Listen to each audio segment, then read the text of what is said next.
And I could encourage you all to listen. Thank you. Thank you.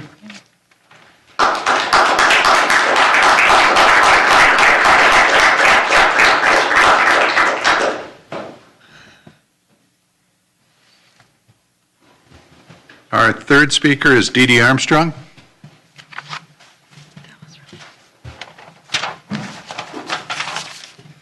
I'm DeeDee Armstrong. I live on St. Croix Trail in Afton. 15 years ago this week, Paul Wellstone died, and I had the opportunity to meet Paul Wellstone at an event. And one of the things that I took away from meeting him was a thing he said that still rings true today. And he said during his speech, he said, we're not going to agree on everything. There's no one I agree with on earth 100% of the time. He said, my wife and I don't even agree 100% of the time. And he said, but you'll always know where I stand because I have guiding principles. And those guiding principles are where I'm going to fall. Our family has guiding principles also, and I think most families do. And in our family, our guiding principles are that you own your own reaction. You own and you choose how you respond. So my son Jack is 10, and you've probably seen him because he's an internet sensation right now. He went to the Wild game on Tuesday night with his dad, and he asked for a hockey stick down by the visiting section, and he got a hockey stick.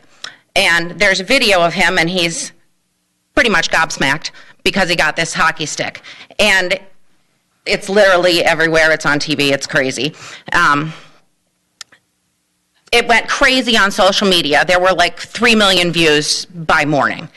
And my son, Jack, came to me in the morning and said, Mom, I'm on the internet. I'm famous, which was great. And then he said, but some of them called me a stupid backside kid and things like that, and greedy and things that 10-year-olds don't necessarily need to know about.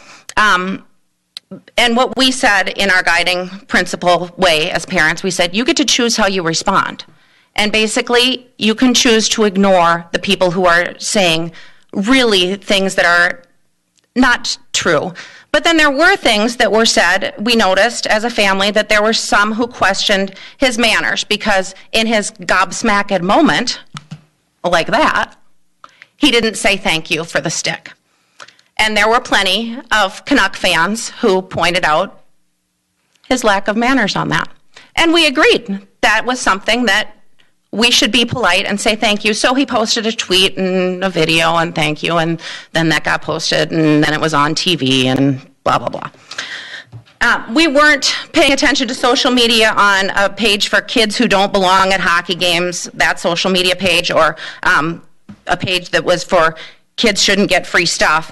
So we weren't purposefully exposing ourselves to people who would be against that video. But what we did see was things that we could choose to respond to because they were appropriate to respond to, and that was being polite.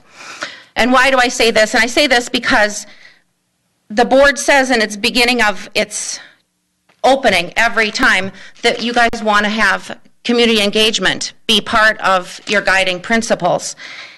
And part of that engagement is this social media piece that seems to be a problem.